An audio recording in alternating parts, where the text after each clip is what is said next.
الله وبركاته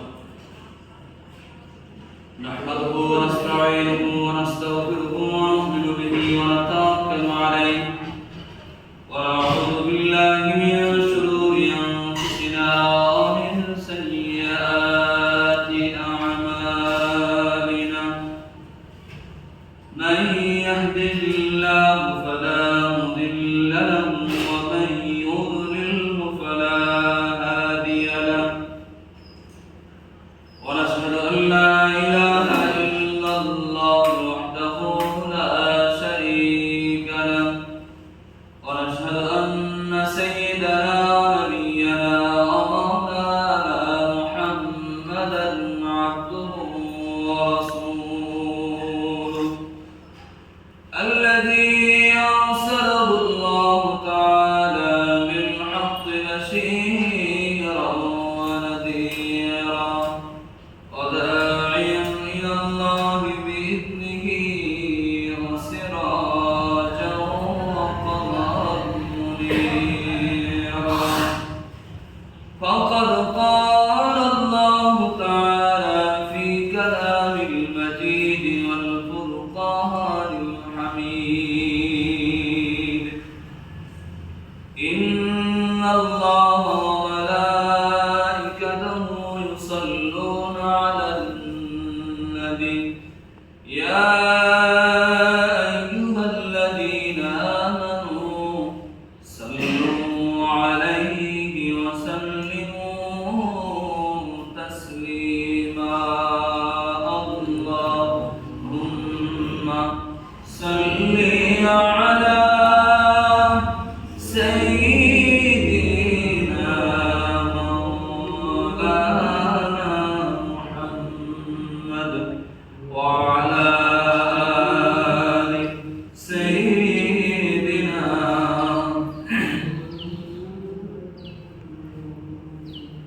أما بعد সর্বাগ্রে সর্বোত্তমের প্রশংসা জ্ঞাপন করি সেই মহান রব্বুল আলামিনের দরবারে যিনি আমাদেরকে সুস্থ হালাতে রেখেছেন, পবিত্র দিনে মসজিদে আসার মতন তৌফিক দিয়েছেন।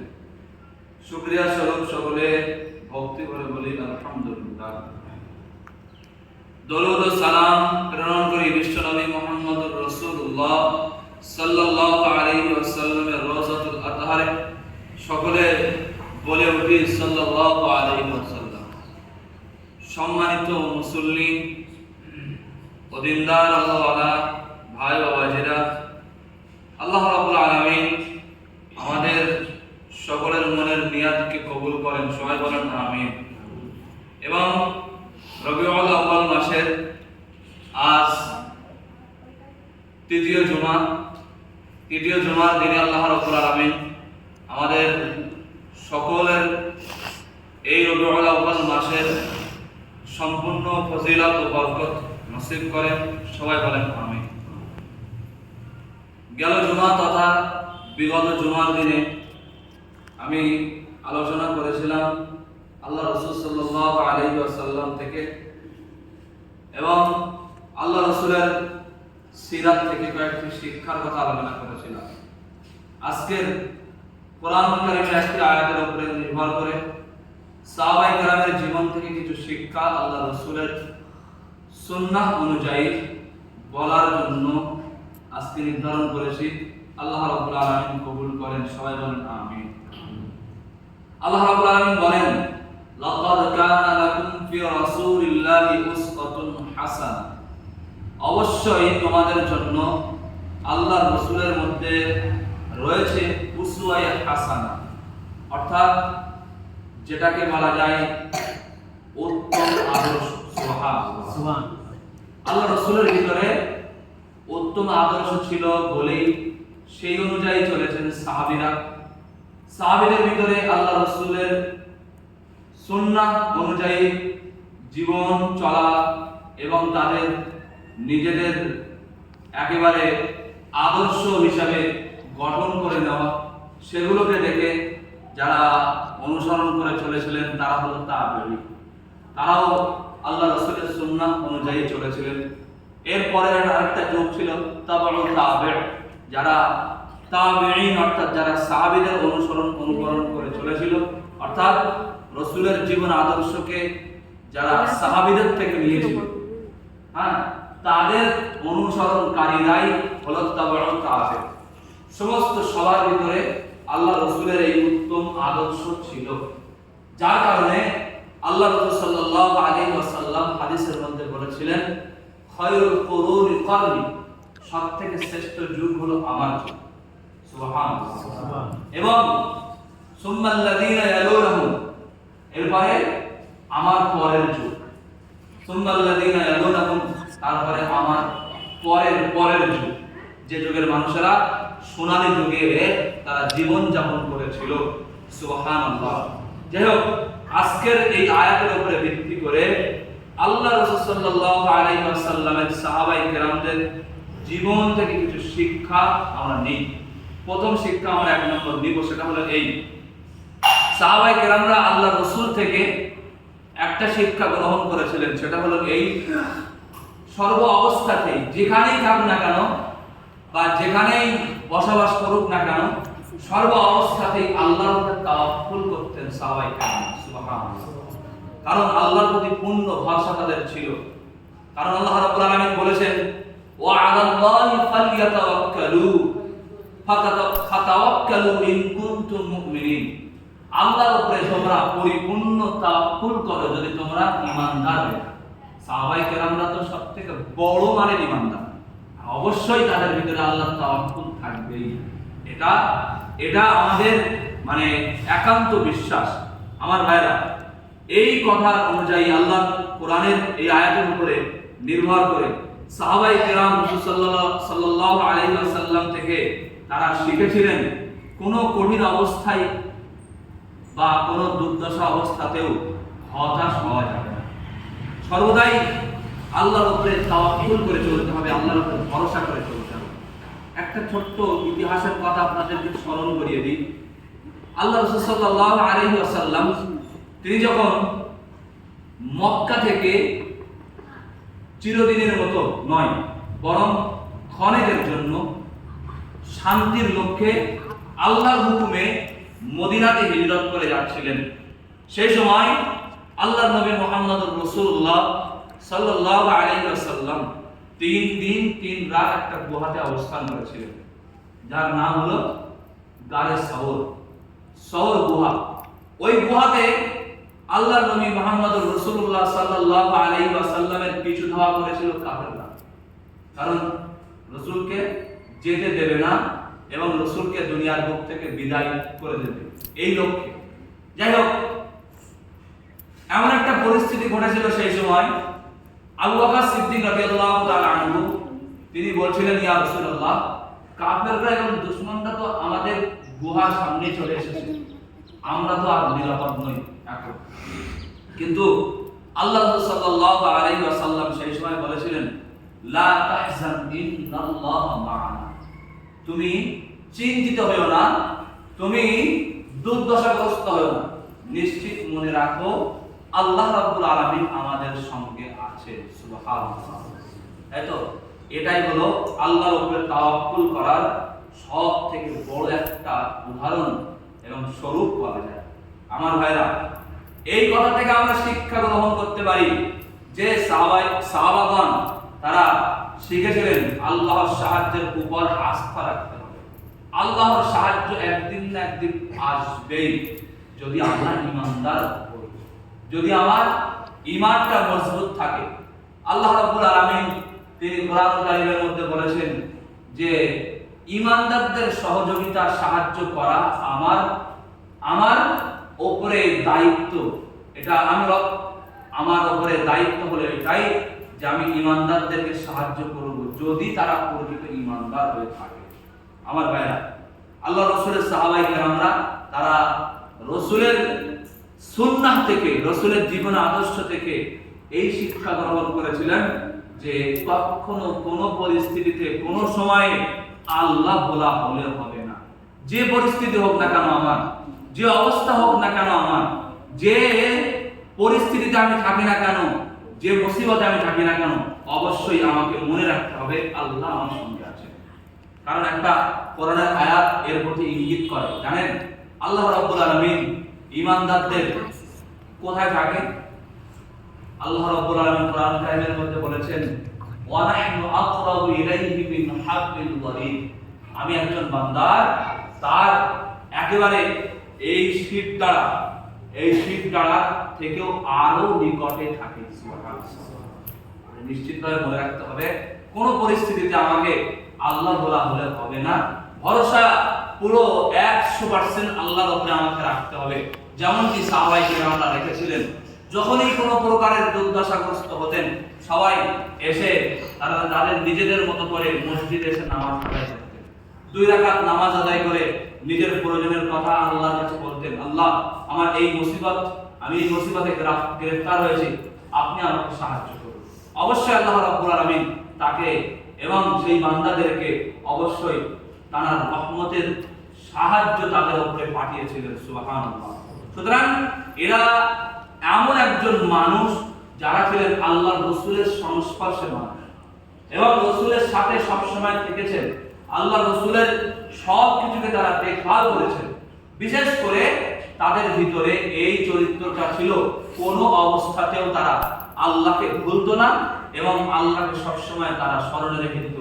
আমাদের উচিত হলো এটাই যে আমরাও কোনো পরিস্থিতিতে আল্লাহর স্মরণ আমাদের জেহেন থেকে যেন না সরে যায়।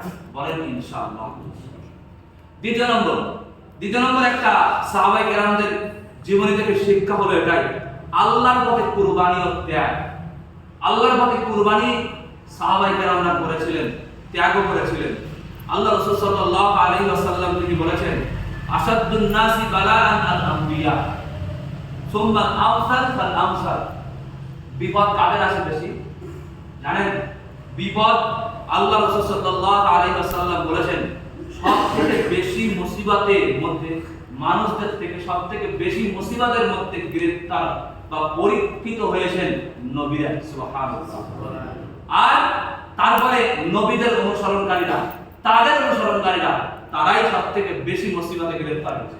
আমার ভাইরা, আল্লাহর পথে নিজের জান মাল সব কিছুকে কুরবান করতে হবে। মুসিবত আপনার সামনে থাকবে, দুর্দশা আপনার সামনে থাকবে, ত্যাগ আপনাকে অনেক করতে হবে। তারপরে আল্লাহর রাসূলের সুন্নাহ আমাদের ভিতরে থাকবে। দেখেন, আপনি জানেন আল্লাহর রাসূলের একটা সাহাবী ছিল, নাম ছিল তার ইয়াসির পরিবার। এই পরিবারের সমস্ত সদস্য তারা সবাই ইসলাম ধর্ম গ্রহণ করেছিলেন। দেখেন কতটা ঈমানের ক্ষেত্রে তারা আল্লাহর পথে কুরবানি দিয়েছেন, নিজের জানগুলো, এবং ত্যাগ করেছেন কতটা। ইয়াসির পরিবার সবথেকে গরিব পরিবার ছিল মক্কার ভূমিতে। সেই সময় প্রথম ইসলাম ধর্ম গ্রহণ তারা করে। ইসলাম ধর্ম গ্রহণ করার পর এত পরিমাণে নির্যাতিত আর এত পরিমাণে তাদের উপরে জুলুম করা হয়েছিল, বিশেষ করে ইয়াসির পরিবারের একজন সন্তান তার মায়ের সামনে, তার পিতার সামনে তাকে জীবনের মতন হত্যা করা হয়েছিল। ভালো করে খেয়াল করে, সন্তান যদি পিতার সামনে তাকে হত্যা করা হয়, এটা কোনোদিন মেনে নেয়? অন্তর মেনে নেয় কোনোদিন? কতটা নিজেদের ত্যাগ এবং কতটা আল্লাহর পথে কুরবানি তারা হয়েছেন, নিজেদের জানগুলো কুরবান করে দিয়েছেন শুধু ইসলামের জন্য, একমাত্র ইসলামের জন্য। এমনকি আপনাকে একটা জিনিস বললে খুবই অবাক হবেন, ইয়াসির পরিবারের যে আপনার মা ছিলেন, তার নাম ছিল সুমাইয়া রাদিয়াল্লাহু আনহা। এনাকে হত্যা করা হয়েছিল, এনার গুপ্তাঙ্গের ভিতরে তীর ঢুকিয়ে দিয়ে মারা হয়েছিল। কত বড় অত্যাচার, তাকে অত্যাচার করে তাকে মারা হয়েছিল। একটু খেয়াল করেন, আল্লাহ রাসূল নিজে চোখে সব দেখতে পাচ্ছিলেন যে এত পরিমাণে জুলুম হচ্ছে, এত পরিমাণে অত্যাচার এই সমস্ত ইয়াসির পরিবারের উপরে হচ্ছে, কিন্তু সেই সময় আল্লাহ রাসূলের শক্তি সামর্থ্য অনেক কম ছিল, যার কারণে তিনি মুখ ফুটিয়ে বুক ফুলে কিছু বলতে পারতেন না। তারপরেও তিনি একজন আল্লাহর নবী হিসাবে দোয়া করেছিলেন এবং ইয়াসির পরিবারদেরকে সান্ত্বনা দিয়েছিলেন। আল্লাহ রাসূল বলেছিলেন, সাবরান আলা ইয়াসির ফা ইন্না মাওইদাকুম আল জান্নাহ। হে ইয়াসির পরিবার, তোমরা ধৈর্য ধরো, নিশ্চিতভাবে তোমাদের প্রতিশ্রুতি যা দেওয়া হয়েছে সেটা জান্নাত ছাড়া আর কিছু না। সুবহানাল্লাহ। কত বড় কুরবানি দেখেছেন? নিজেদের সব কিছু কুরবানি না করা পর্যন্ত একজন নবীর প্রকৃত আশিক হওয়া যায় না। যেমন একটা হাদিসের কথা আমি আপনাদেরকে বলি, একটা কুরবানির কথা বলি। আল্লাহ রাসূল সাল্লাল্লাহু আলাইহি ওয়াসাল্লাম বলেছেন যে প্রকৃত ঈমানদার সেই, প্রকৃত মুসলমান সেই যে আমি রাসূলুল্লাহ সাল্লাল্লাহু আলাইহি ওয়াসাল্লামকে পুরো গোটা পৃথিবীর সমস্ত সব কিছু থেকে আমাকে বেশি ভালোবাসবে, সেই হলো প্রকৃত মুসলমান। সুবহানাল্লাহ। একটা কথা ভাবেন, নিজের পুরো দুনিয়া, সন্তানাদি, সম্পদ, নিজের সব কিছু, ঘর বাড়ি, জায়গা জমি, পিতা মাতা, সবার থেকে আল্লাহ রাসূলের মহব্বতটা মাত্রায় বেশি থাকতে হবে, পার্সেন্টেজে বেশি থাকতে হবে, তারপরে একজন প্রকৃত মুসলিম হওয়া যায়। আর এই মুসলিম হলো তারাই যারা নিজেদের জীবনটাকে কুরবান করে দিয়েছেন এবং নিজেদের জীবনটাকে ত্যাগ করেছেন শুধুমাত্র আল্লাহর পথে। আমার ভাইরা, শুধুমাত্র এখান থেকে আমরা ভুলে যাব না, শিক্ষা আমাদেরকে গ্রহণ করতেই হবে। আল্লাহর পথে যদি আমরা ত্যাগ করি, জান্নাতের দরজা আমাদের জন্য খুলে যাবে। জান্নাত আমাদেরকে হাত ছাউনি দিয়ে আমাদেরকে ডাকবে। কারণ আমরা যদি আল্লাহ রাব্বুল আলামিনের পথের পথিক হয়ে যাই, আল্লাহ রাব্বুল আলামিনের পথের জন্য একজন সৈনিক হয়ে যায় এবং নিজেদের জীবনের সবকিছু ত্যাগ, মায়া, মমতা সবকিছু যদি ছেড়ে দিই, মনে রাখবেন জান্নাত আপনাকে হাত ছাউনি দিয়ে ডাকবে এবং বলবে এই জান্নাতের মধ্যে প্রবেশ করো নিরাপদের সাথে। সুবহানাল্লাহ। উদখুলুহা বিসালাম। এই জান্নাতের ভিতরে শান্তিতে, নিরাপদে তোমরা সবাই প্রবেশ করো। এটা আল্লাহর কোরআনের আয়াতের বর্ণনা। সুবহানাল্লাহ। আমার ভাইরা, তৃতীয় নম্বর যে শিক্ষাটা সাহাবায়ে কেরামদের জীবন থেকে আমরা নিতে পারি, সাহাবায়ে কেরামরা তারা আল্লাহ রাসূল সাল্লাল্লাহু আলাইহি ওয়াসাল্লামকে ভালোবেসেছিলেন, তার আনুগত্য করেছিলেন। আর আমার ভাইরা, এটা একদম একটা কমন ব্যাপার। আমরা জানি যে আল্লাহ রাসূলের ভালোবাসা অর্জন না করতে পারলে, আল্লাহ রাসূলের আনুগত্য না করতে পারলে আমাদের গোটা জিন্দেগির সব কষ্ট বিফলে যাবে না? যাবে না? যাবে অবশ্যই। মনে রাখেন, একটা উদাহরণ আমি আপনাদেরকে দেই, ভালোবাসা এবং আনুগত্যের কতটা গুরুত্ব। আনুগত্য যদি কেউ রাসূলের স্বীকার করে, রাসূলের অনুকরণ করে যদি কেউ চলে, মনে রাখবেন তার ইহকালে সফল এবং পরকালেও সে সফল হয়ে যাবে। সুবহানাল্লাহ। দেখেন, আমি একটা ঘটনা আপনাদের কাছে বলেছিলাম, ওহদ যুদ্ধের কথা। ওহদ যুদ্ধের চারিদিক দিয়ে পাহাড় ছিল। ওহদের ময়দান একটা দিক দিয়ে শুধুমাত্র একটু খালি ছিল, যেখানে আল্লাহ রাসূল সাল্লাল্লাহু আলাইহি ওয়াসাল্লাম 50 জন এমন সাহাবীকে নির্ধারণ করেছিলেন সেখানে দাঁড়ানোর জন্য এবং সেখানে পাহারা দেওয়ার জন্য, যারা খুব ভালো তীর মারতে পারে, খুব ভালো তীর মারতে পারে। আল্লাহ রাসূল সাল্লাল্লাহু আলাইহি ওয়াসাল্লাম 50 জন সাহাবীদের মধ্যে আব্দুল্লাহ ইবনে জুবাইরকে নেতা হিসেবে নির্ধারণ করলেন এবং বললেন যে আমরা এই যুদ্ধে জয়ী হই বা নাই হই, ওদের যুদ্ধে আমরা জয়ী হই বা নাই হই, তোমরা জানো ওই জায়গা থেকে সরে এসো না। কারণ শত্রুপক্ষ তারা যদি ওই পাহাড়ের উপর থেকে এসে হামলা করতে থাকে, হামলা করলে ওরা একবার যদি মুসলমানরা যদি তাদের পিছু ধাওয়া করতে পারে, তো ওরা আর নিজেদের কাপড় আর খুঁজে পাবে না। পাবে নাকি? পরিস্থিতি তেমনই ঘটলো। রাসূলের সাহাবায়ে কেরামরা কাফেরদের প্রতি প্রচন্ড পরিমাণে আক্রমণ করলেন। তারা সবাই নিজেদের কাপড় নিতে ভুলে গেল, দৌড়ে পালাতে লাগলো। উপর দিয়ে পালিয়ে গিয়ে তারা পেছন দিয়ে ঘুরে আসলো। তার মধ্যে আল্লাহ রাসূল সাল্লাল্লাহু আলাইহি ওয়াসাল্লামের ওই 50 জন সাহাবা, যারা ওই তীরন্দাজ ব্যক্তি হিসেবে পরিচিত ছিল, ওই 50 জন সাহাবা তারা মনে করলো তাহলে আমাদের যুদ্ধে জয়ী হয়ে গেছি আমরা, এখন তাহলে আমাদেরকে ওই ময়দানে নামতে হবে। কারণ যুদ্ধের ময়দানে কাফেররা তো তাদের নিজেদের জিনিসপত্র, সামান, তাদের খাদ্য সামগ্রী, অস্ত্র শস্ত্র সব ফেলে তো দৌড়েছে, তাই তো নাকি? আর ওই অস্ত্র শস্ত্রগুলো এইবারে আমরা নিয়ে নিই। 50 জন সবাই দৌড়ে এসে ময়দানে নামলো। আর নামার সাথে সাথে একটা ঘটনা ঘটলো, সেটা হলো এই, আল্লাহ রসুলের আনুগত্যের বাইরে তারা চলে গিয়েছিল। আমার ভাইরা, কথা হলো এটাই, আনুগত্যের বাইরে কেমন? ওই সাহাবায়ে কেরামদেরকে তো আল্লাহ রসুল নিষেধ করেছিলেন, আমরা যুদ্ধে জয়ী হই বা নাই হই, তোমরা যেন যুদ্ধের ময়দানে নামবে না। কারণ হলো এটাই যে যদি কাফেররা পালিয়ে যায় পাহাড়ের উপর থেকে, পালিয়ে ওরা ঘুরে এই রাস্তা দিয়ে আসতে মানে যদি আসতে পারে, তাহলে আমাদের উপরে আবার দ্বিতীয়বার আমাদের উপরে আক্রমণ হবে। ঠিক তেমনই ঘটলো। আল্লাহ রসুলের অবাধ্য হওয়ার কারণে, আনুগত্যের বাইরে যাওয়ার কারণে ওই সমস্ত সাহাবায়ে কেরামরা যখন নিচে চলে আসলো মাল সামগ্রী নেওয়ার জন্য, অস্ত্রপাতি নেওয়ার জন্য, ঠিক সেই সময় কাফেররা পিছন দিক থেকে এসে ওই রাস্তা দিয়ে ঢুকে আবার মুসলমানদেরকে ব্যাপকভাবে আক্রমণ করেন। এবং সেই যুদ্ধে আল্লাহ রাসূল সাল্লাল্লাহু আলাইহি ওয়াসাল্লামের এই 50 জন সাহাবায়ে কেরাম তারা নিজেদের আল্লাহর রাসূলের আনুগত্য ছেড়ে চলার কারণে আল্লাহ রাসূলের ওই যুদ্ধে রাসূলের দন্দান মোবারক, দাঁত মোবারক শহীদ হয়েছিল। সুবহানাল্লাহ। আমার ভাইরা, এটা একটা বিষয় যেটা আমি বলতে চাচ্ছি, সেটা হলো এই, আনুগত্য আমাকে করতে হবে 100%।